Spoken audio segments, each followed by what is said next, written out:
Good evening. Welcome to this edition of the 411 Talk Zone radio show.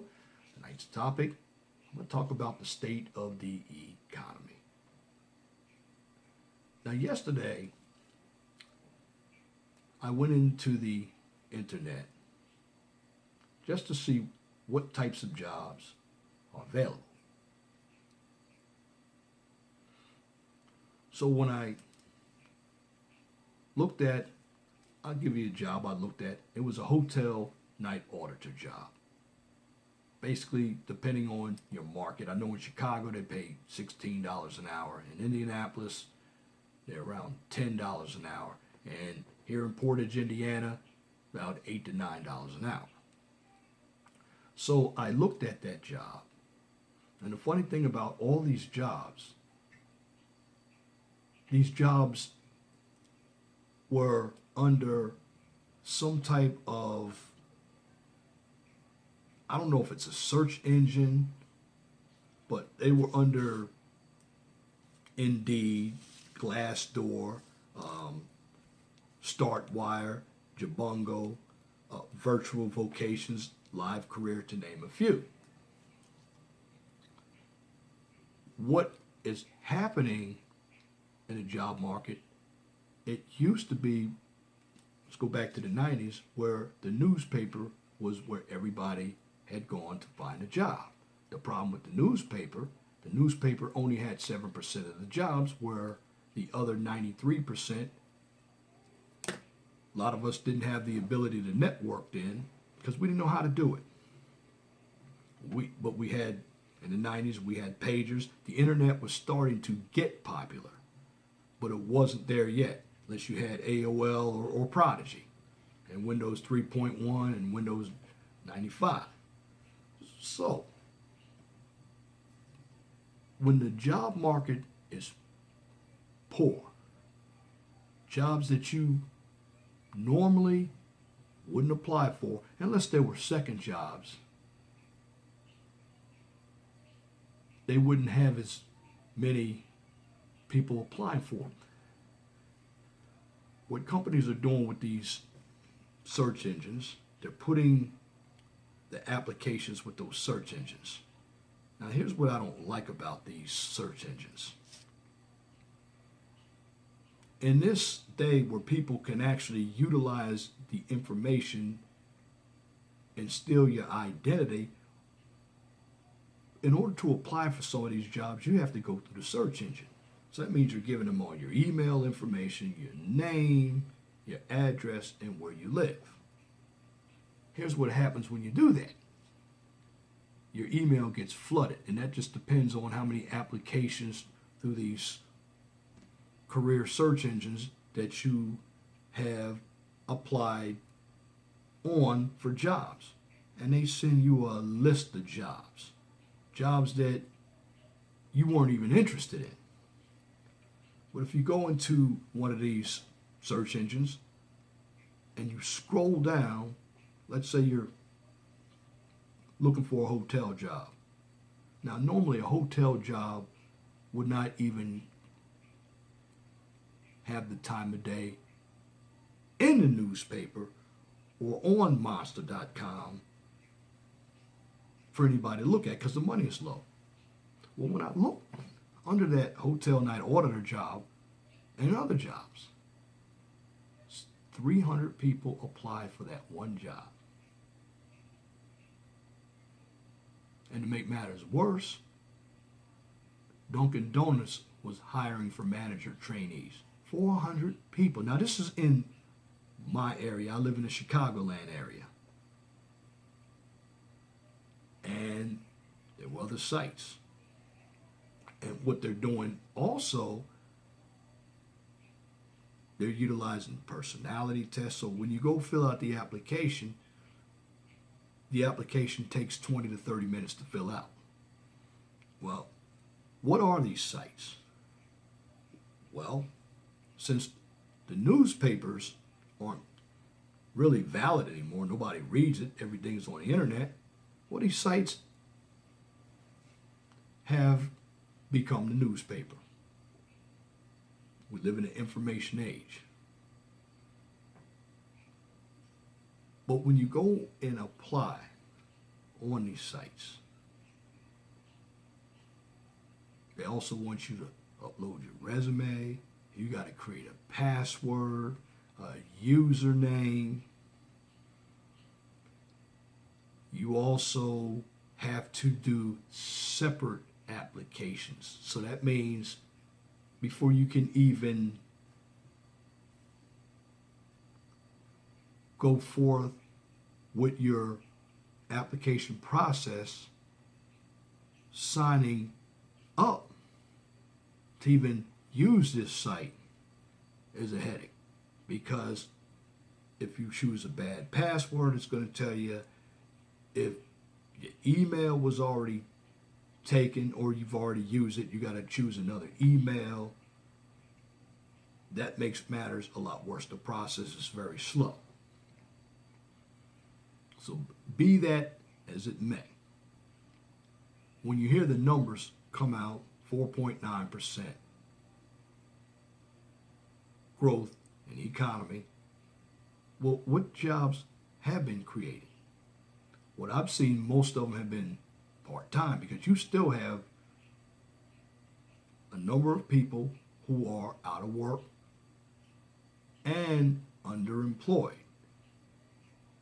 And these jobs really don't figure into helping you get out of your rut. Now, you're lucky to have a first job, but if your main job is not paying you money, what other alternative do you have in a bad community? You have to cut back on food. You may have to move to a smaller place. Don't worry about buying a new car. Don't take that vacation.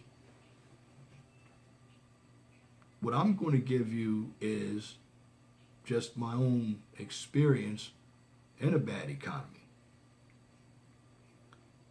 In order to become successful in a bad economy, to help yourself out, first you must have a job and be on a job for a long period of time. Now, with some of these job applications, to eliminate prospects, what scares individuals is they, on the application says, okay, they check your credit. Again, they give you that personality test. There's other quirks. Background check. Now, you should have a background check. You should have a drug test.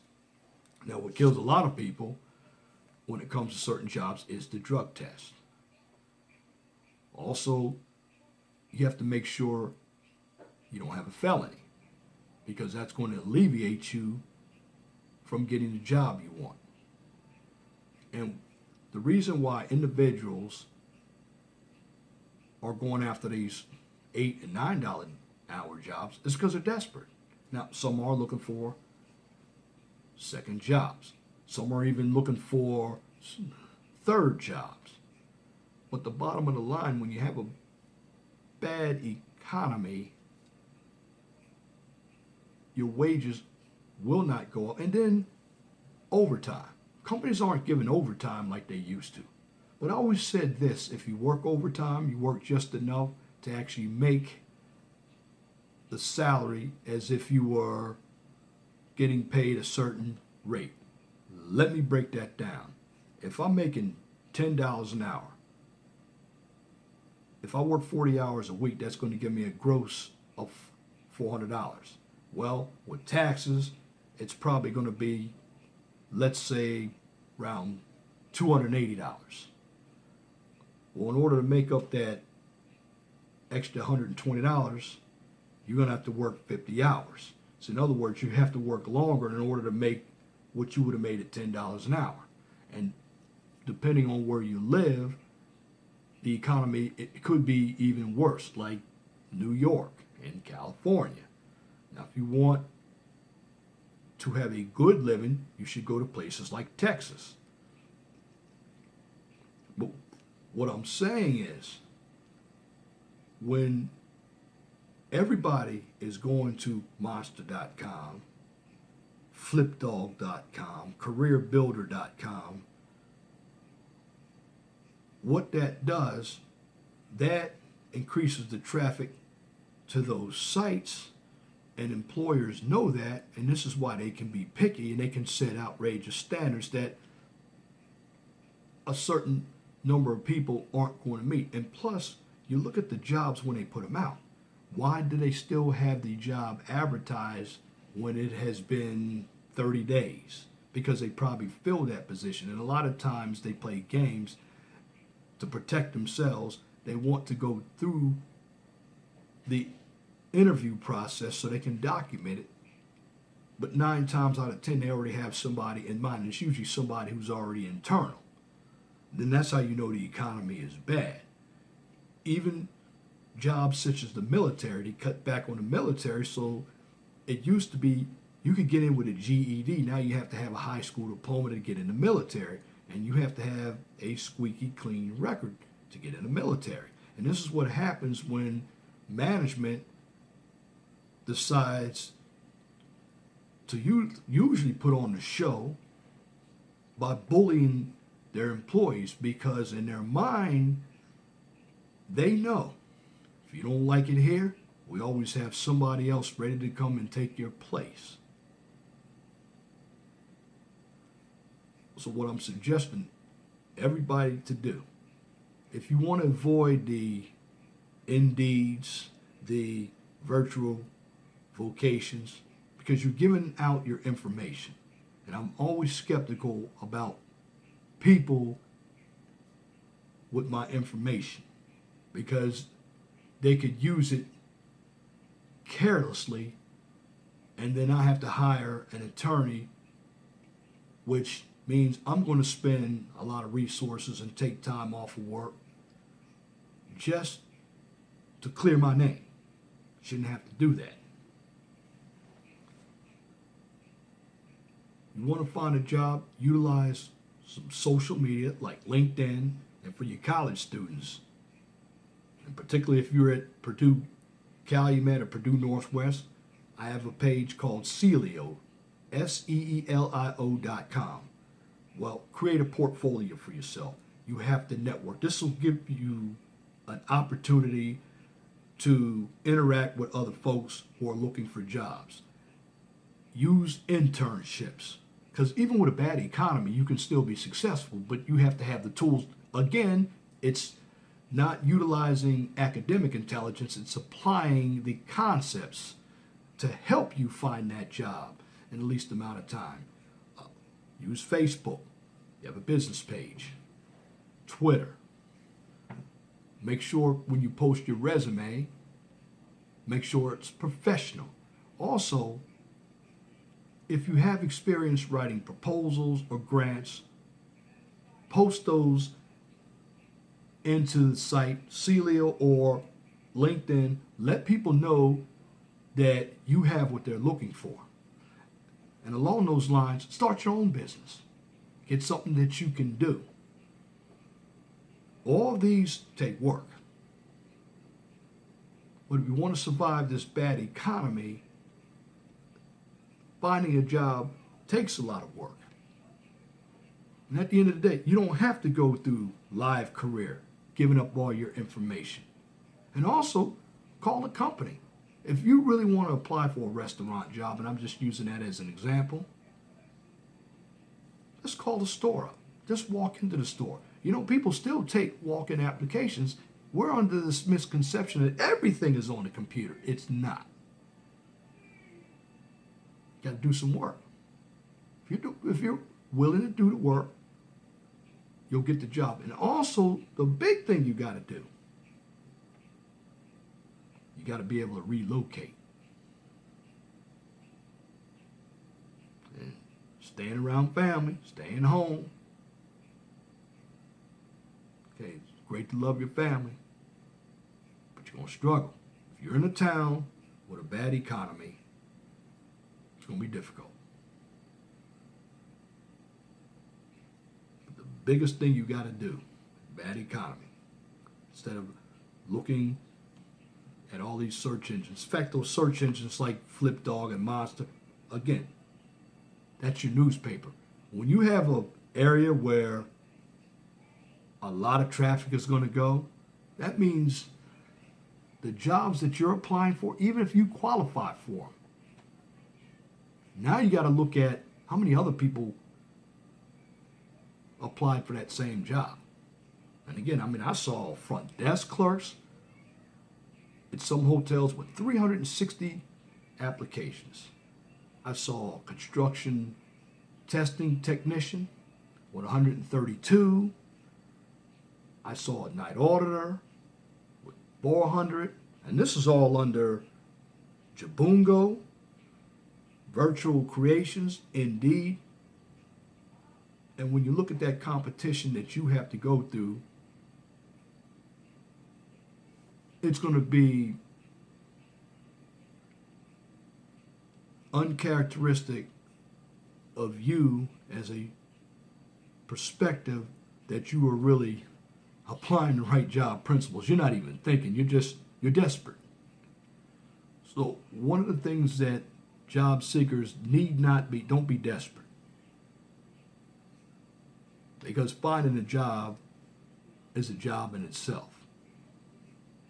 Utilize the resources. Apply the theory. Don't use the theory. In other words, you have a lot of philosophies out there. But at the end of the day, you have to use application. And another proof that the economy is bad, you look at some states. Look at the industry in some states. Look at the wages. The value of the dollar has fallen. The corporate tax rate is way too high. Jobs have left. And the ones that have left will not come back. You have to look at the unions. I'm not saying unions are bad. I was in a union. But sometimes unions are trying to get the best contract for themselves as well. Because the more members you have in that union, the better your lifestyle is going to be. Because a union, again, regarding its function for the workers, it's also a business in the corporation itself. So they're trying to maximize on the dollars as well. So to survive a bad economy, you have to do work. You have to have a plan, and you have to look at what's available. Look at what you can do. You got to be a producer. You got to be a hustler. And I'm not talking about hustling when it's drug dealing or pimping. I'm talking about utilize your skills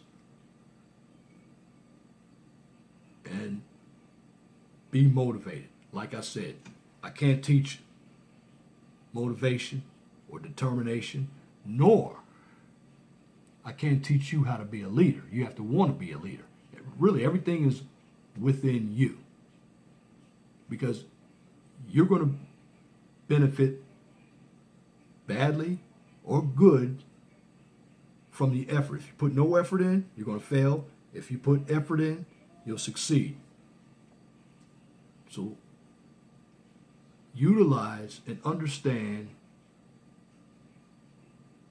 the economy. The economy is not going to be bad all the time. And it hasn't been bad. It's cyclical.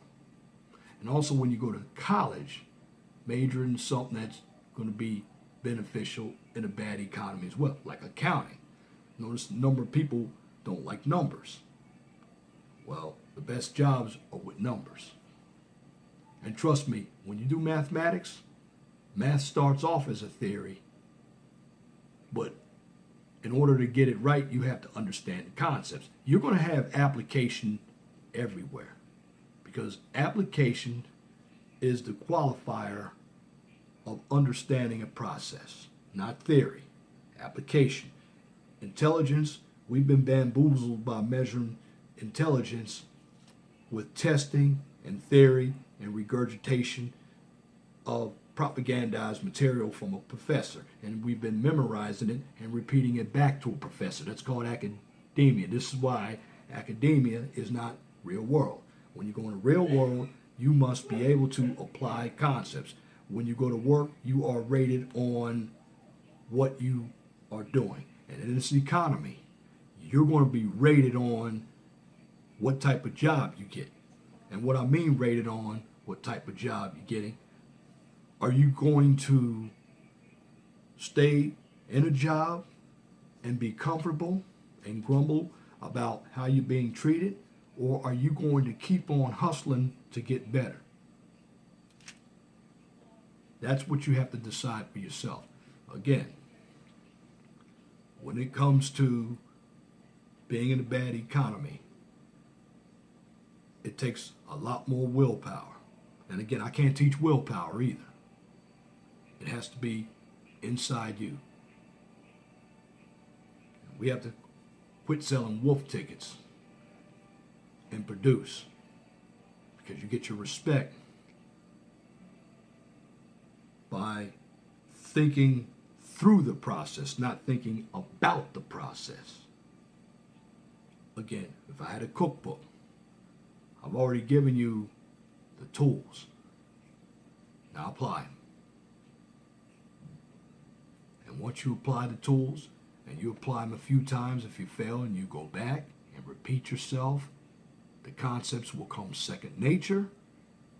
And at the end of the day, you would have taught yourself how the concepts work to succeed. And that's this edition of the 411 Talk Zone radio show for Friday, December 9th, 2016.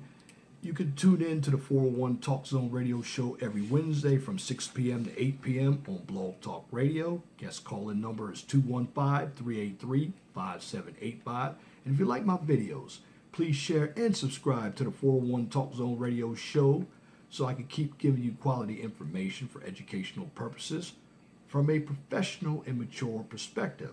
On this channel, I don't engage in any emotional, controversial topics, nor do I participate in drama or unnecessary bickering, so please be respectful and positive, because my channel is an education channel and knowledge is power.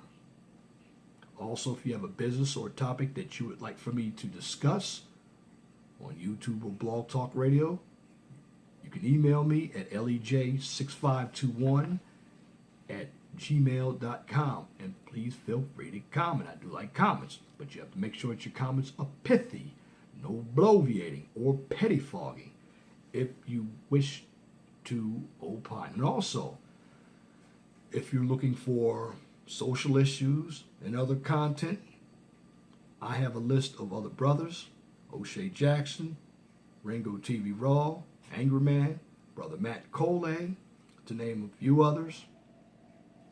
Go ahead and subscribe to their channels as well, because they're going to give you that information that you need, because they're also doing it from a professional perspective. And that's it. Till next time, my name is Leon Jones. Please remember, be gentle and respectful to each other, and have a wonderful and blessed night. Good night.